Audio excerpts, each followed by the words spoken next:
Good evening. We will begin our regular board meeting of tonight, Tuesday, October the 2nd, 2018. We will ask our student trustee, Stephanie, to lead us in our opening prayer, our national anthem, and our oath of citizenship. Stephanie, thank you. In the name of the Father, and of the Son, and of the Holy Spirit. Amen. We praise God for the abundant gifts bestowed upon us. In brotherhood and sisterhood, may we enjoy God's gifts and share them in joy. May we be grateful each morning for the gift of a new day, and grateful each evening for the good we have received during the day, and for the good we have been able to do. Amen. A reading from the Gospel according to Matthew. When Jesus heard of it, he withdrew in a boat to a deserted place by himself. The crowds heard of this and followed him on foot from their towns. When he disembarked and saw the vast crowd, his heart was moved with pity for them, and he cured their sick. When it was evening, the disciples approached him and said, "This is a deserted place, and it is already late. Dismiss the crowds so that they can go to the villages and buy food for themselves." Jesus said to them, "There is no need for them to go away. Give them some food yourselves." But they said to him, 5 loaves and 2 fish are all we have here." Then he said, "Bring them here to me." And he ordered the crowds to sit down on the grass. Taking the 5 loaves and the 2 fish, he looked up to heaven. He said the blessing, broke the loaves, and gave them to the disciples, who in turn gave them to the crowds. They all ate and were satisfied, and they picked up the fragments left over, 12 wicker baskets full. Those who ate were about 5,000 men, not counting women and children. The Gospel of the Lord. In the name of the Father, the Son, and the Holy Spirit.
Thank you very much, Stephanie. That was very nice. Thank you. Could I ask Vice Chair Marai, please, to read the motions information received in camera? Absolutely. There were no motions adopted in camera. The following information was received in camera. There were 17 probationary teachers hired in the month of September. And the second item, the board has secured a site for the 3rd Catholic Secondary School in Milton. Thank you very much. Any additions to the agenda? None. Can I have a mover, please, to approve the agenda? Trustee Intomasi, seconded by Trustee Michael. Any questions? All in favour? Thank you. Declarations of conflict of interest? None. No presentations, no delegations. Moving down to 6.1, minutes of the September 18th, 2018 regular board meeting. Could I have a mover, please? Trustee Rose, seconded by Trustee Danko. Any questions to the minutes? All in favor? Thank you. Business arising, page 9 for 7.1, summary of outstanding items from previous meetings. Any questions on those? Huh? No action items, no staff reports. Moving down to information items. 10.1, student trustee update. Trustee Stephanie. Came quicker than you thought, right?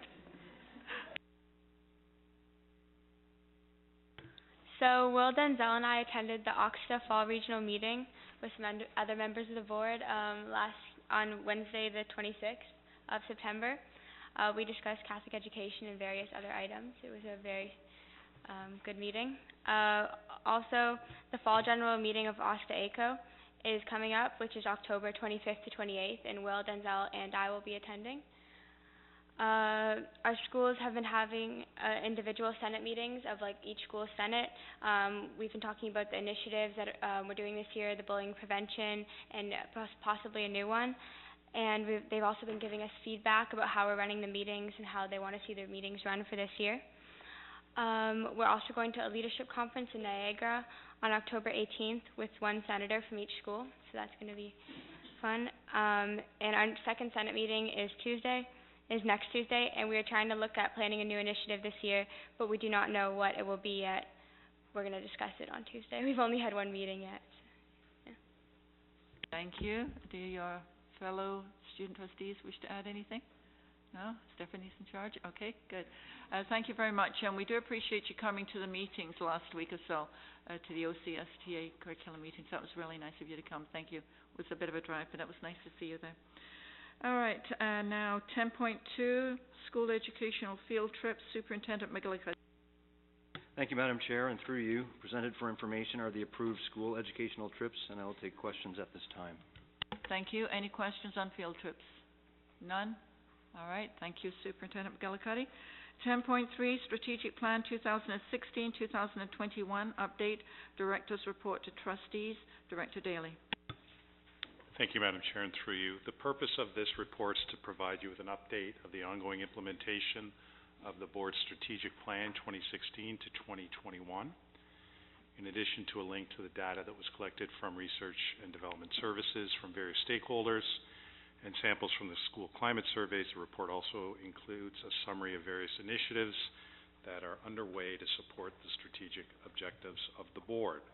Staff will continue to work to incorporate areas of improvement that are identified, and I'm prepared to take any questions if there are any. Thank you. Any questions, trustees? None? Trustee Quinn?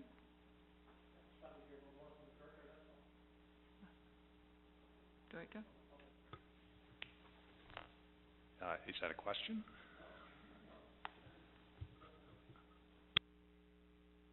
You had an expectant look, so I thought you wanted something. That's okay. Okay, thank you. Perhaps later on you can talk to the director individually if there's something else you think of. All right, so now can we have 10.4, Energy Conservation Initiatives and updates. Superintendent Merrick, please. Thank you, Madam Chair, and through you, we are presenting our energy conservation update for trustees. We have Steve Allum, our Manager of Energy and Environment, here tonight to walk us through some of the good work we're doing as a board on sustainability and energy conservation initiatives. So I'll turn it over to Steve to walk us through a brief summary of what we've done over the last few years. Welcome. Thank you. Good evening. And I've prepared a little PowerPoint for everybody to have a look at here that'll take you through some of the salient points in the report in front of you. 10.4, Energy Conservation Initiatives and Updates. Halton Catholic, just to put this all in context, Halton Catholic School Board has a long history of progressive decision-making on energy efficiency measures, while also providing world-class learning environments. Some of the measures that include air conditioning at all of our schools, centralized scheduling of the school's mechanical systems through building automation, widespread use of energy-efficient technologies, green building construction and materials, real-time utility metering, which I'll get into in a moment, and we have some programs to engage and positively influence student and staff behavior. On the right, you can see here a ranking of school boards. There's more than 20. This just shows the top 20. And Halton Catholic in the last 3 years has ranked, I believe, 7th, 6th, and 8th last year in a energy efficiency ranking through the Toronto Regional Conservation Authority. So you can see there, of all 72 boards last year, we ranked number 8. Thought this might be kind of illuminating to show the disparity between electricity and natural gas. In 2017-18, electricity was 17.1 cents per kilowatt hour. Natural gas is 2.2 cents per equivalent kilowatt hour, pardon me. So if we look at it from a consumption point of view, we were split pretty much right down the middle, 50-50, when we look at comparative units between electricity and natural gas for all of our facilities across the board. But when we look at cost, electricity makes up about 87% as opposed to natural gas, which is 13%. There are some interesting implications there, of course.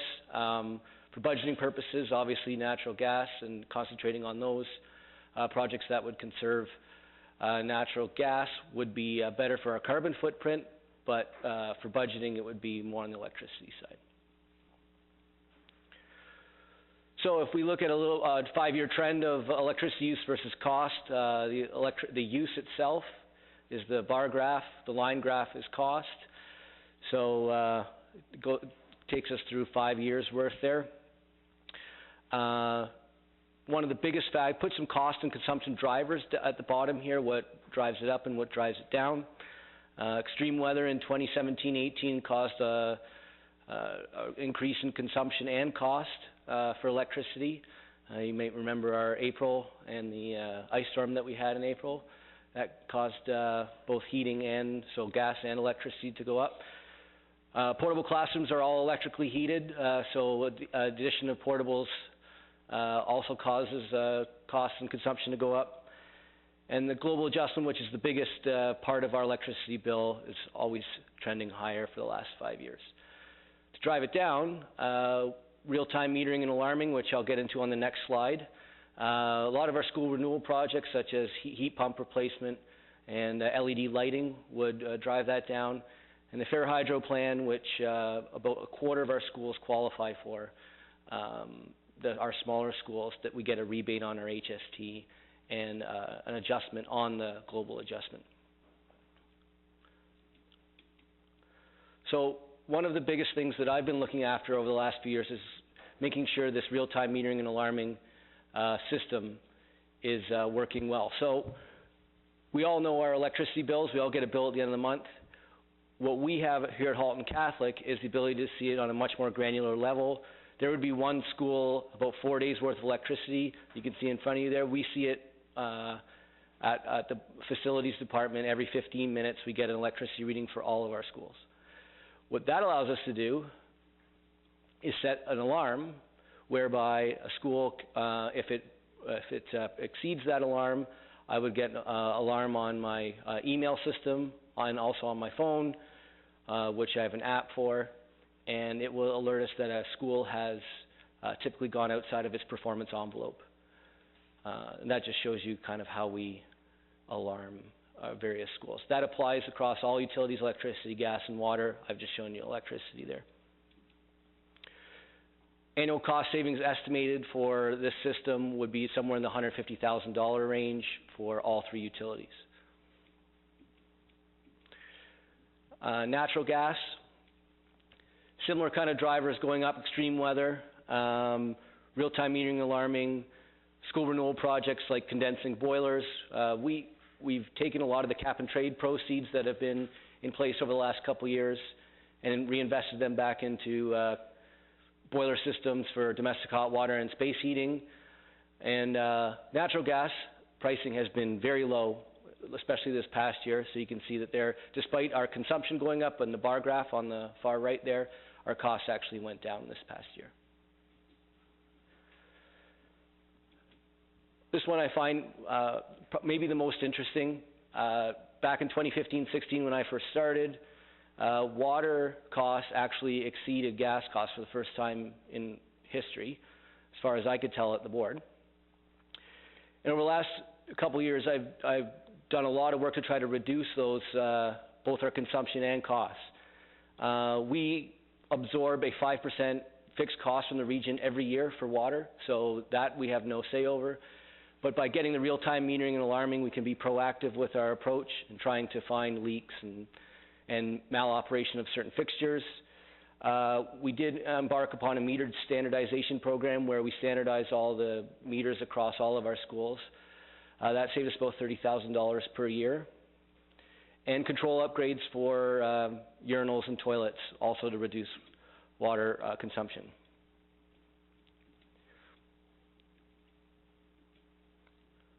So as I mentioned, the meter standardization to reduce the fixed water costs. Every water meter that we have across the board is a fixed cost every month. We've introduced some urinal control in order to lessen the water waste per flush. And real-time metering and alarming allows us to react to any plumbing issues that may occur immediately. We anticipate that's about $50,000 worth of savings.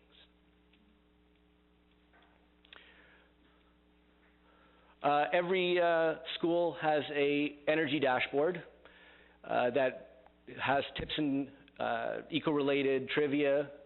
Real-time energy consumption from that monitoring system is also displayed on there. School's Twitter feed is on the bottom right. You might be able to see that there. And we've kind of created a whole dashboard system that was up and running at every school to try to engage staff and students on the energy consumption of their schools. This is an interesting one. We found some solar panels on the roof of Jean Vanier that needed to be refurbished. We took them and sort of rejigged them to be a charging station for a solar power charging station for cell phones in their atrium. And the TV there displays various data on how much those panels are generating. 27 of our schools were certified Ontario Eco Schools in 2017-18, and there's a plethora of resources in the Eco Schools program to allow the eco team at any school to investigate the amount of power they're being used by lights and appliances and so on. Harder one to quantify as far as how much savings that is, but we estimated about $5,000 a year. Finally, we have local utility companies continue to have incentive programs for energy efficient measures like LED lighting replacement, variable frequency drives on our fans and motors, condensing boilers, and even they've offered incentives on 3D modeling of our buildings to try to optimize their operation. We apply for these incentives wherever possible and reinvest those proceeds to support future conservation projects. And we even found a billing error, 5 years of billing error, in fact, in one of our schools. And we used the real-time monitoring data to validate that. That was about $85,000 itself. For 2015-18, revenue received of about $555,000. That's to remind what that means. Any questions?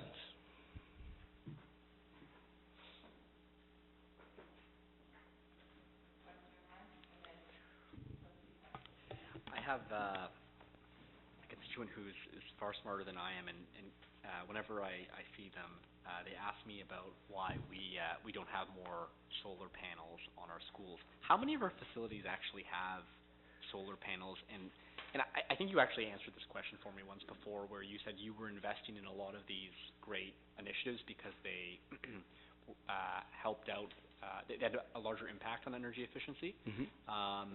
And we're probably more cost effective. Could you maybe go into just one, how many solar panels we actually have on our schools, and just maybe a little bit about the second part?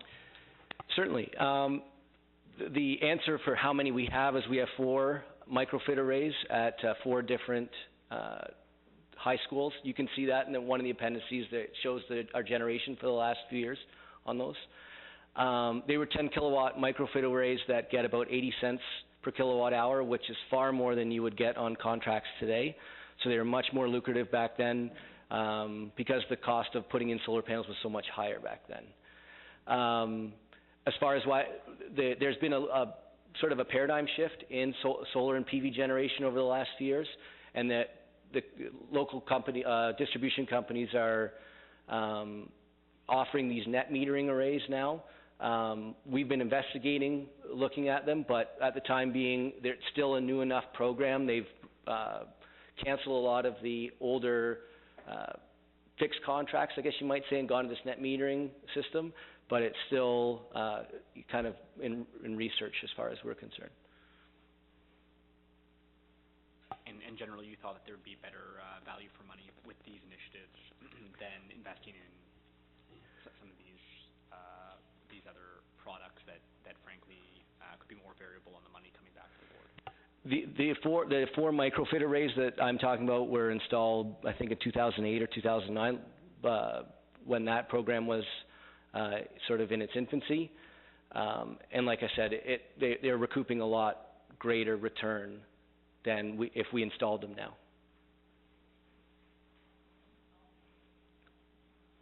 Thank you. Trustee Trites? Thank you, through you, Madam Chair. Alan, this is really good. Could you give me a working definition of the global adjustment cost, please? Sure, actually. Yeah, absolutely. The global adjustment is how Ontario pays for a lot of our green energy. So it actually, as the hourly price of electricity goes up, the global adjustment goes down and vice versa. And they use that fund to pay for things like wind turbines and mostly actually the refurbishment of our nuclear reactors. Thank you. May I follow up? And the alarms that we've got installed, you mentioned that they send out an alarm, and I can see that it allows you to act very quickly and be efficient. But you mentioned that what would send an alarm outside of the performance boundaries? What kind of things would happen? Well, it depends on the utility, of course. On electricity, it might be as simple as somebody leaving lights on, and that would be how we've tried to set those thresholds so that we can detect those. Somebody leaving a set of hallway lights on, for example, or gym lights. Sometimes it's maloperation of mechanical systems, and that we can bring back to the team in facilities. For water, it could be a leak anywhere in the school. It could be a running toilet, which is actually 95% of the time what it ends up being. Any other questions? No? Thank you very much, Steve. Very informative, very important. Thank you. All right, 10.5, 2018-2019 portable classrooms and surplus classroom summary. Superintendent Merrick. Thank you, Madam Chair, and through you, we're presenting our annual portable and surplus classroom list. For the 2018-19 school year, we had an increase of 28 portables across the board, and this is despite opening a new school in Milton. And the majority of the new portables actually went to Milton, however, they were at the secondary panel primarily. On the surplus classroom side, we saw a decrease by 36 surplus classrooms for the 2018-19 school year. The primary drivers were the closure of St. John Oakville and St. Joseph's Oakville, reducing some surplus space there. And this is also despite opening St. Scholastica in Milton, where we actually have 18 surplus classrooms there right now. We know those will fill up very, very quickly as the area expands there, but the school is less than full right now. But I'd be happy to take any questions that trustees may have. Thank you. Any questions on portables? None? Okay. Thank you very much. So now we're going to 10.6, Bishop Paul Francis Redding Catholic Secondary School Sketch Plan Design. Superintendent Merrick. Thank you, Madam Chair, and through you, presenting the Bishop Redding Addition and Renovation Sketch Plan book. So trustees approved this project back in April, the budget for the project. And just a reminder, it's a 29 classroom addition, so a substantial addition with a 4-room childcare center, a new cafeteria, and then a 4th gymnasium, among other things there as well. And we also have many renovations happening simultaneously on the existing building. Many of those, such as mechanical systems and lighting systems, happened over this past summer, and we have more of the cosmetic and programming changes happening for next summer. So the plans are there, show some of the details on the project. I'd be happy to take any questions from trustees right now. Any questions? No? All right. Ryan, on page 80, the sketch that's there, that's the dome, is that no longer there? The dome? Yeah. Is there going to be another one, or it's on the sketch plans? I was just wondering, did I miss something? Or is that as it is now, existing? You can look into it and let me know. No Okay, rush. sounds good. No rush. 10.7, Assumption Catholic Secondary School Sketch Plan, Design, Superintendent Merrick. Thank you, Madam Chair, and through you, presenting the Assumption Edition Sketch Plan book. So these are very similar to the drawings we saw back last spring when we were talking about the Assumption renovation project. A reminder, it's a 4-room addition, so a much smaller addition than we're seeing at Bishop Redding. So a 4-room addition, but with a much more extensive renovation works for the older school, with a expanded cafeteria and a new library, and many renovations throughout the building, which we haven't started yet, so much more extensive than Bishop Redding. So HVAC replacement, LED lighting, amongst many others. And I'd be happy to take any questions that trustees may have. Thank you, trustees. Trustee Intomasi? Thank you. Through you, Madam Chair, to Ryan. Are we going to be okay on timing? I'm already getting questions whether we're going to be open for next September. Through the chair, the timing is very aggressive on it, but I mean, we weren't intending to start construction on it yet anyways. We're the students moving out to Pearson for semester 2 was always the intent. So we're working through the town council approvals right now, the city council approvals right now. That's going well, and we're looking to tender in the next few weeks. Pricing will be a challenge on this, as we've seen with other projects as well. But hoping to get through the tender and get ready to go into December, so we can start construction on December, January timeframe, and then moving the students out over to Pearson in late January. So we're not behind schedule right now, but we're kind of on schedule right now. But it is a very aggressive schedule once we get in there in January to have the 3-story addition built for September. But we're still optimistic we can get it completed within that time frame. Thank you. Any other questions for Ryan? No? All right. Thank you very much. 10.8, Audit Committee Report to the Board of Trustees. Superintendent Nagoy. Thank you, through you, Madam Chair. At the open session of the Audit Committee meeting on September 27th, a new Audit Committee Chair was elected, Jerry Farrer, who is one of our external members. And Jerry might join the board based on various reports when needed, and I will be presenting the updates in the interim. The revised internal audit plan was presented and accepted by the audit committee, which was adding a printing services value for money audit and deferring the privacy audit into 2019-20. This aligns with the direction that we received during the budget consultation process in reducing printing costs throughout and being more efficient overall throughout the organization. The revised internal audit plan will be presented for board approval at the next board meeting on October 16th.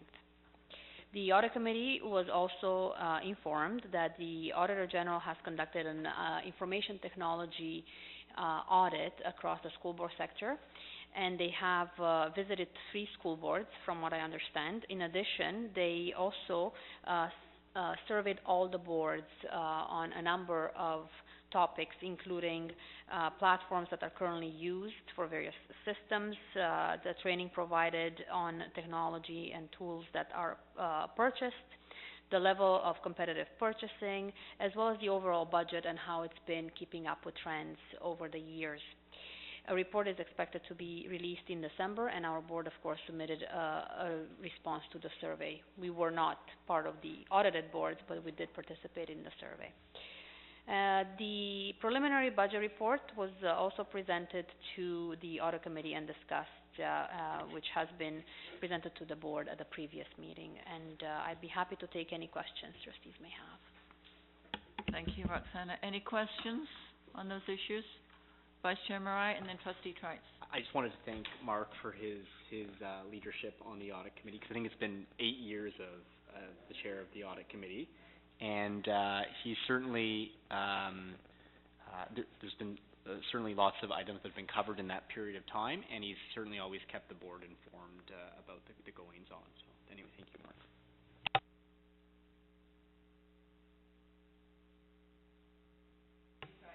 Thank you, Madam Chair, and through you. Superintendent Jay Farrar, a little bit about him. He's our outside. Where does he come from, please?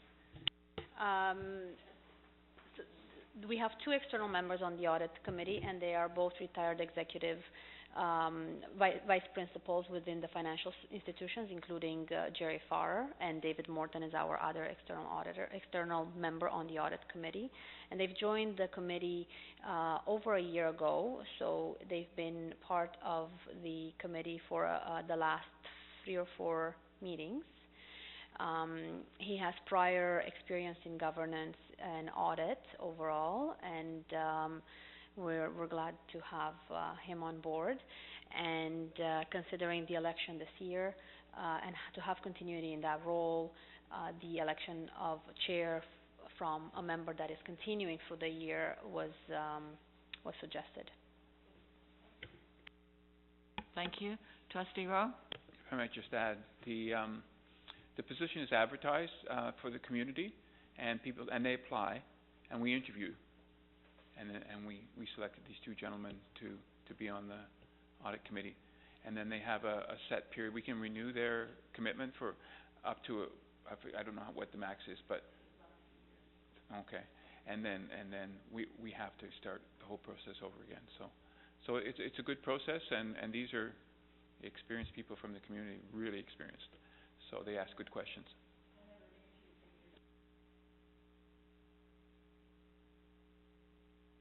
Trustee Trice, keep your microphone on, please. I remember from a couple of years ago, we had commissioned a couple of them, the infrequency that I attend, so just wondering an update. That's good to know. Thank you. Thank you. Any other questions on that? No? All right. So 10.9, we're going on to the Planning Services Work Plan for 2018 to 2019. Superintendent Ngoy. Thank you, Madam Chair. This report identifies the main projects and timelines for the Planning Services Department that will be undertaken during the 2018-19 year. The team will complete the annual update to the long-term capital plan with the main actions and milestones outlined on page 2 of the report or page 101 of your package. Another area of focus is the amendment of the 2018 EDC bylaw pending direction from the ministry. In terms of the boundary reviews, Planning Services will complete an initial boundary review for Milton Number 3 Catholic Secondary School, establishing a temporary holding school, and also complete the ultimate boundary for this school. Section D of the report lists future capital projects, which can be found on page 4 of the report or 103 of your package. And of course, the number 1 capital priority is the construction of Milton Number 3 Catholic Secondary School. And Fred and myself would be glad to answer any questions trustees may have. Thank you. Thank you very much. Any questions? I'm completely fascinated by this concept of a temporary holding school in Milton. So unless it's portables, I don't know where you're going to find it. Anyone? School of portables? I always recommend looking at alternative sites rather than school buildings in the interim. Any input at all on that? Through Madam Chair, we are looking at multiple options, not just holding schools, but that is at least a site that we know exists within our holdings. Okay. We are going to open up the box and look outside of it and see what other opportunities there may be within closer proximity. But we're starting to look at options now and report back as soon as we have something a little bit more concrete.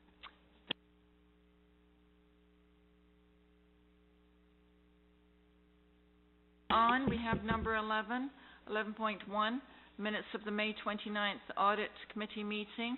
11.2, minutes of the June 18th SEAC meetings. Any questions to those? None.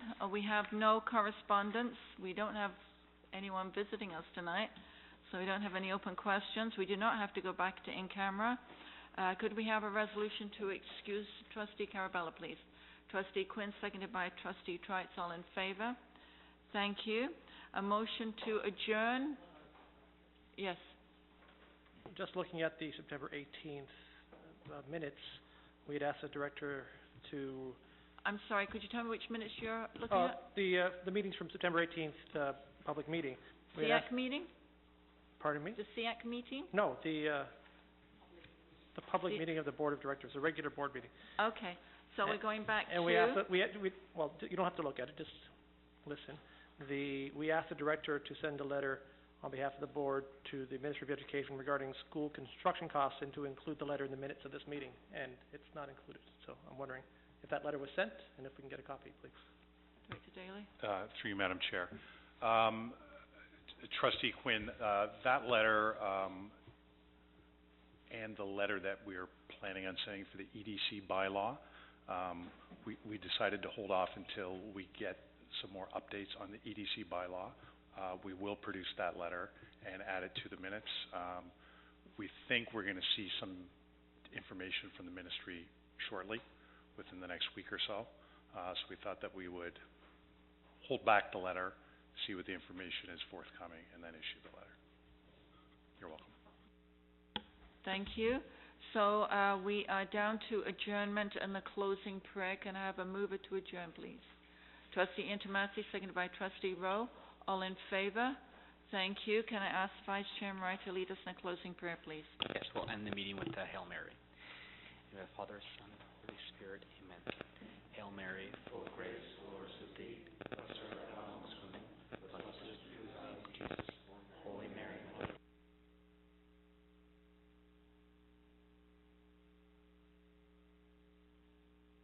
thank you very much, and have a safe trip home. Thank you, Paul.